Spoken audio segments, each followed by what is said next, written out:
The late running winter is now over.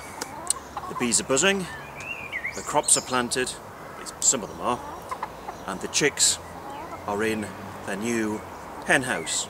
Welcome to self-sufficient in Suburbia for May.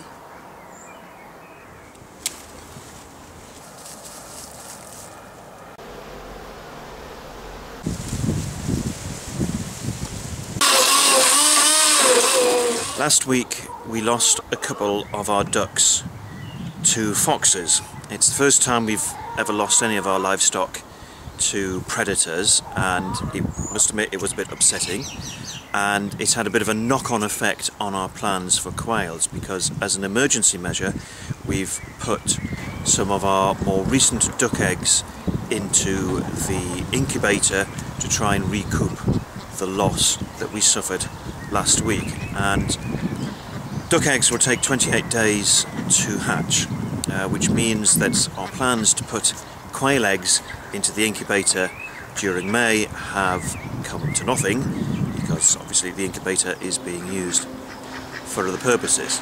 And of course the knock-on effect with the ducks is that their egg production has gone down as well, because of the two that we lost, one was a very good layer and the other one was just about to start laying. Both of them were khaki Campbells. We've got two drakes as well, which means that the eggs should be fertile, but the ducks that will hatch, the ducklings, are likely to be crossbreeds, because not all the hens that we had, not all the ducks that we had were khaki Campbells. We've got one khaki Campbell drake, but we've also got a magpie drake as well. So we're going to have a bit of a mix, we suspect, with the ducklings that will hopefully hatch at the start of June.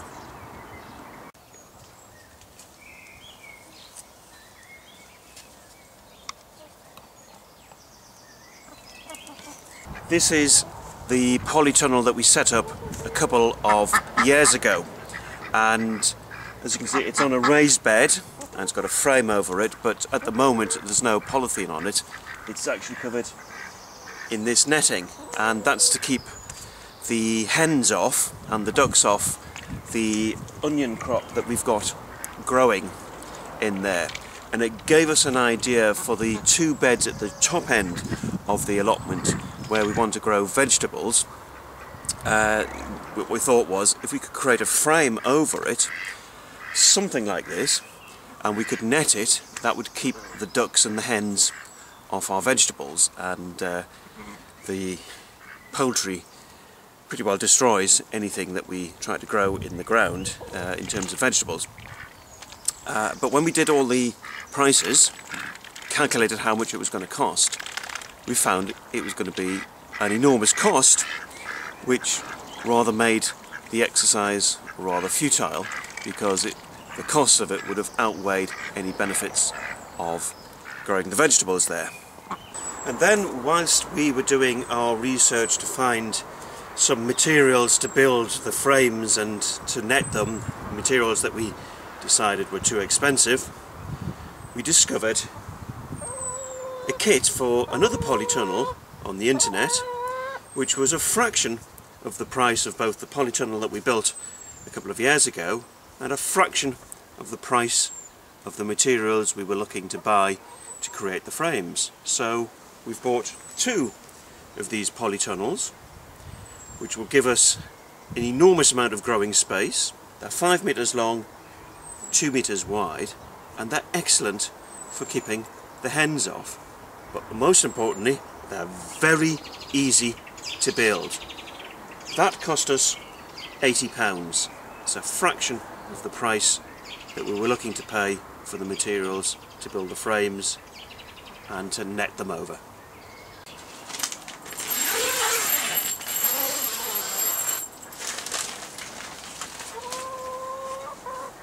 So huge amount of room in here. You can already feel the temperature difference, so it's a good way of retaining the heat. So we'll be able to use these through the winter as well to grow some of our winter crops. But today we're going to be planting this out with the with the tomatoes that we've been growing in our greenhouse. As you can see, this still needs to be dug into the ground, so this flap here at the bottom will help secure it against gales and strong winds. So you can either put bricks on them, or you can actually dig it down into the soil, and we'll probably do the digging to help secure it. In March we hatched our first chicks. We got 7 chicks, which we then transferred into a brooder unit, and they very rapidly outgrew it. So we then moved them into a new brooder unit that we made from an old cupboard. By the end of April they had largely outgrown that as well. What we've discovered is that hens grow very rapidly. So we're here on the allotment to have a look at the new house that they're living in now. We've bought a small hen house. That's it here. It's designed to take 4 adult hens, but as you can see, the chicks are in the bottom there, and they're having a great time. They have taken very well to this new outdoor life they have.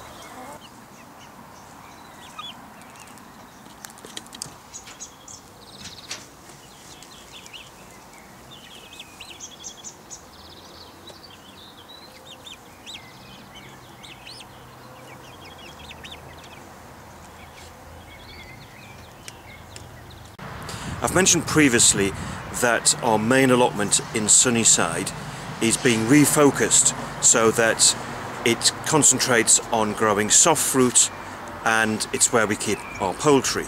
Now, the poultry and vegetable growing don't mix too well because basically the hens go and eat any vegetables that we try and grow there. So our smaller allotment, my dad's allotment up here in Marley Hill, is where we are going to grow our vegetables, but as you will see, it needs an awful lot of work doing to it. We have actually made a start on getting the main bed prepared here, and I've actually put in 2 rows of seed potatoes. They are King Edwards, but as you can see next to it, the other side of the bed really needs a drastic amount of work doing to get it into use. And I'm going to swing around here. You can see some soft fruit there. Most of the soft fruit that we put in here last year we've now moved down to Sunnyside, but those bigger bushes there are staying because they've been there for quite a few years. And then we've got a smaller bed here. As you can see, a certain amount of work has been done, and we have put the runner beans in already. Alas, next to the runner beans is this very much overgrown area. That's an awful lot of waste of space, and that all needs to be chopped back and brought into cultivation. Likewise, in this corner of the allotment, I don't think it has had a human presence for a number of years, and as you can see, it is heavily overgrown. The shed is not in a very good state, but it's going to stay for the time being. And then you can see the big bed where we've already put in some of the potatoes. This is a patio area next to the shed. You can see the shed there, and it's got a pile of my chicken manure on there, which we've been putting onto the bed for the potatoes. But again, it's a bit of a wasted space, and we'll be putting grow bags and potato bags onto there to use the space for crop growing. Grass, clover, dandelions, dock leaves and so on. We have an abundance of that growing along our grass verges and around the car park on the site here and around the paths as well. And for most people this is just weed, but for us it's a good food source for our hens and our ducks, and it's free. We can just go out and pick it, and I do so every day. Just get a big bag full, put it down for the ducks and the hens, and they love it. It's good, healthy food for them, but it means we get that one step closer to our self-sufficiency, because when we're feeding them this, we can give them less of the commercially bought food that we need to feed to our livestock.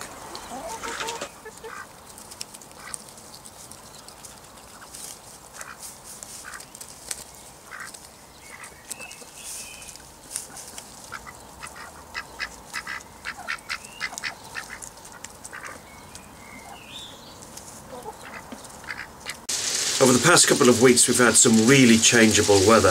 We started off rather dry, and in fact we were actually hoping to get some rain at some point because we hadn't had any decent rain for quite a few weeks. And then suddenly we got hit by exactly what we were asking for, which was a lot of rain. In fact, within a 24-hour period we had something like 4 centimetres of rainfall, and in those parts of the allotment where we hadn't dug any drainage, it got rather wet, but it did put our new drainage, it certainly tested it to the limits. But I'm over here now, and it's been warm for a little part of the week, but now it's got rather chilly, and it's actually just stopped now. But it was hailstone, really heavy hail, for the last few minutes. In fact, you can actually see on the windows here in the greenhouse that the hail is actually just sliding down the grass there. But I came over here to the main allotment to dig in some more of the potatoes, but I'm going to call it a day now and get back home because it's actually rather chilly, and get warmed up. I said earlier that we'd lost 2 of our ducks to foxes earlier this month, and as an emergency measure we put some of our more recent duck eggs into the incubator. They should be fertile because we've got 2 drakes who are, shall we say, quite frisky, so there's every chance that these eggs were fertile, and they've been in the incubator now for 3 weeks, so it's another week to go before they are due to hatch. But as with the hen eggs, we need to turn these 3 times a day.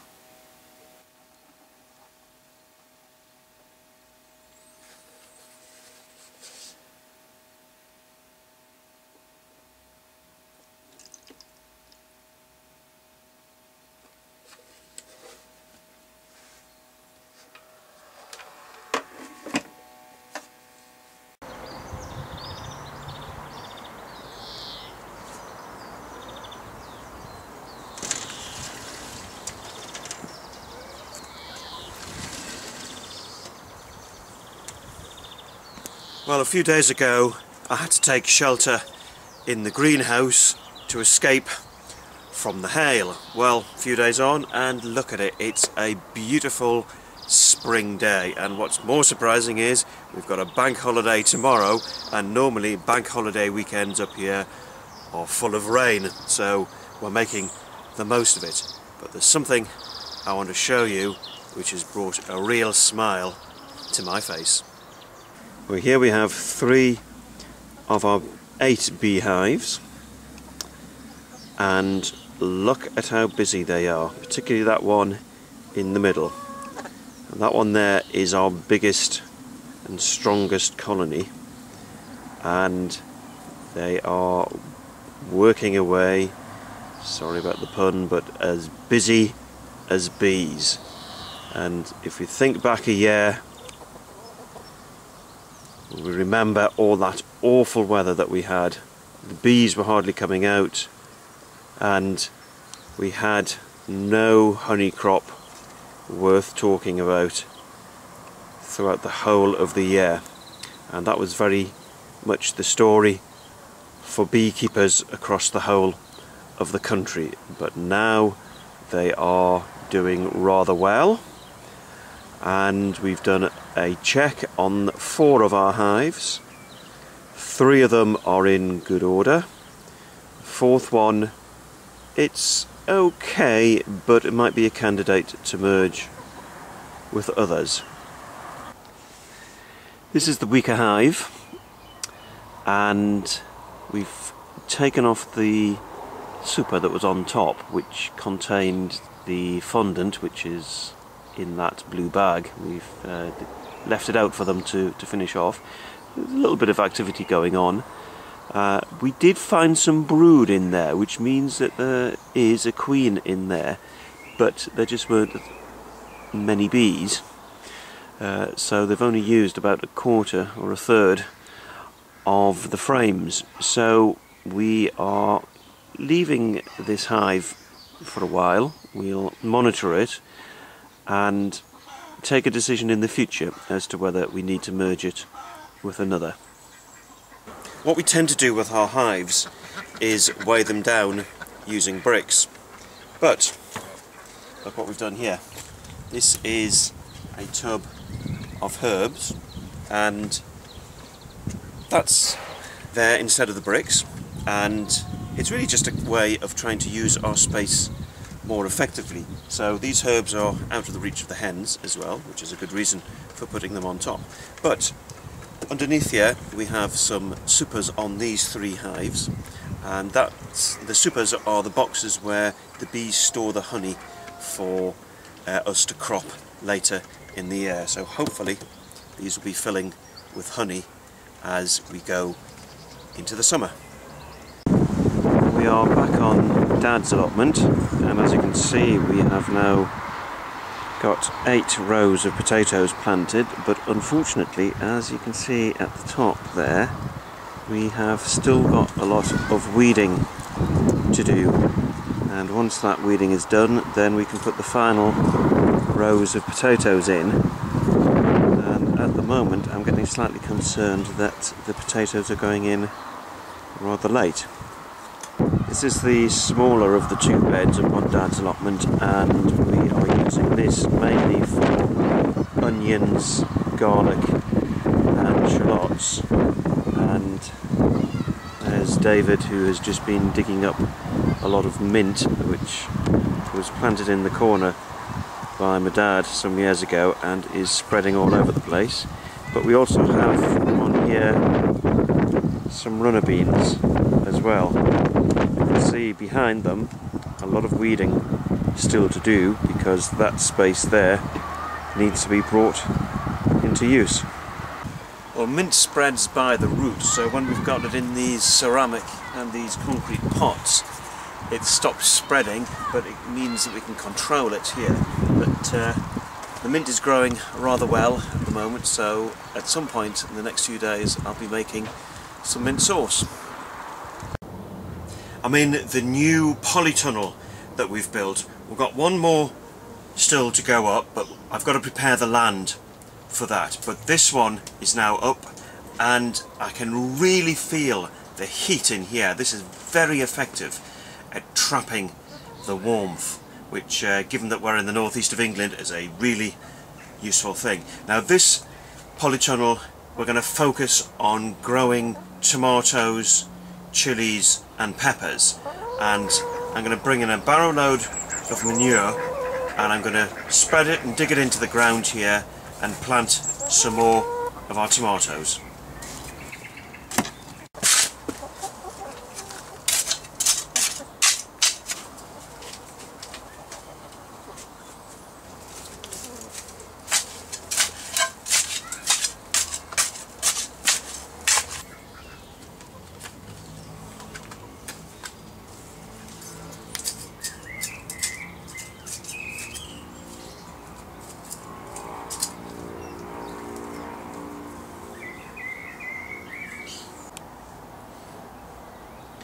Et voila!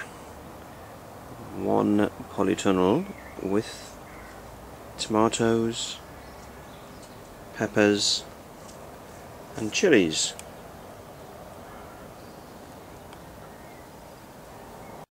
I'm currently standing in the pond that we dug 2 years ago, and it developed into a very nice wildlife pond.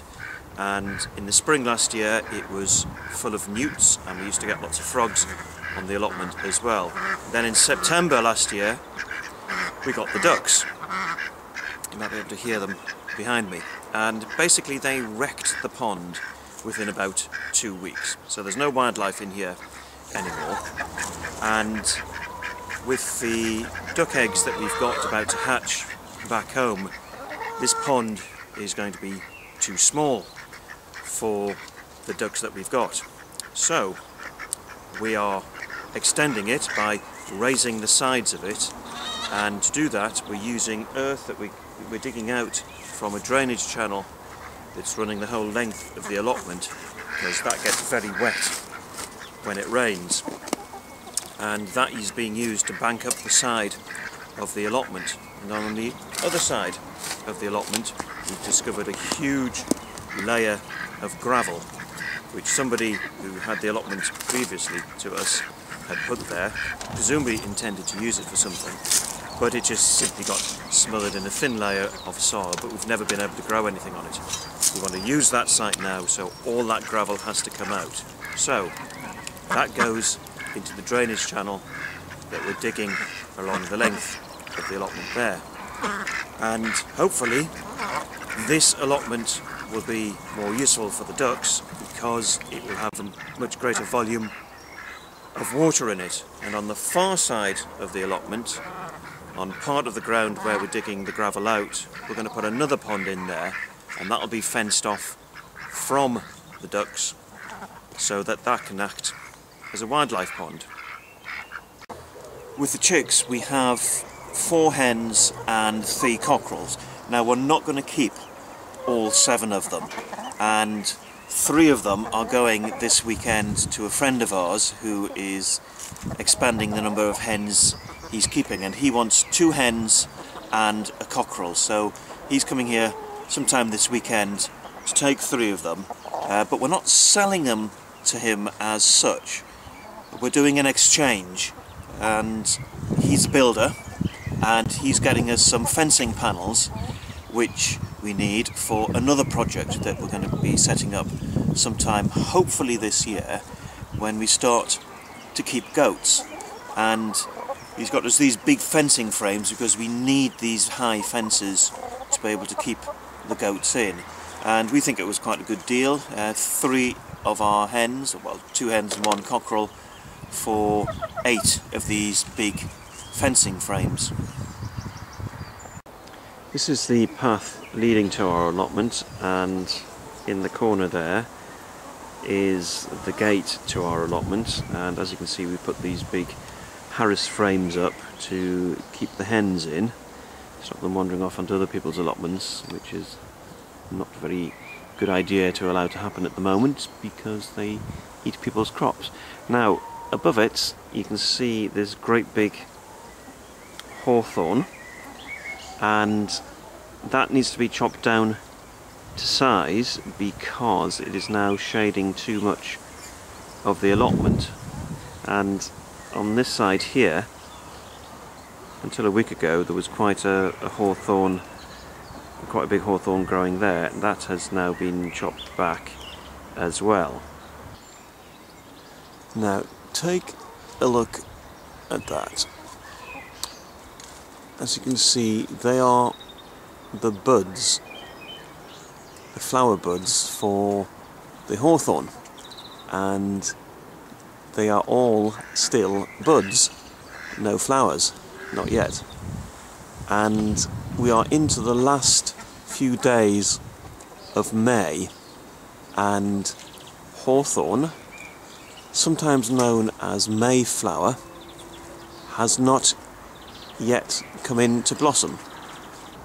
The reason why the hawthorn is late this year is because of that late running winter and the late start to spring that we had, and it's had quite a knock-on effect, not just on the wild plants growing such as the hawthorn, but on our timetable for planting our crops as well. The winter was, or March in particular, was so cold that it was a month that was colder than in January and February, and we did virtually no planting, and indeed it went on into April, and it was only in May that we were able to get things planted. And as I say, a bit of a knock-on effect, but not just for us, it's for the wildlife as well. Now this time of year we would normally be looking at the Mayflower having come and virtually gone at this point, and we're in danger now of having to rename it Juneflower because it is so late. We are 3 days away from the start of June now, and that blossom is still to come, and hopefully things can catch up a bit, but for this year we have lost at least 2 weeks and possibly as much as a month from the growing season.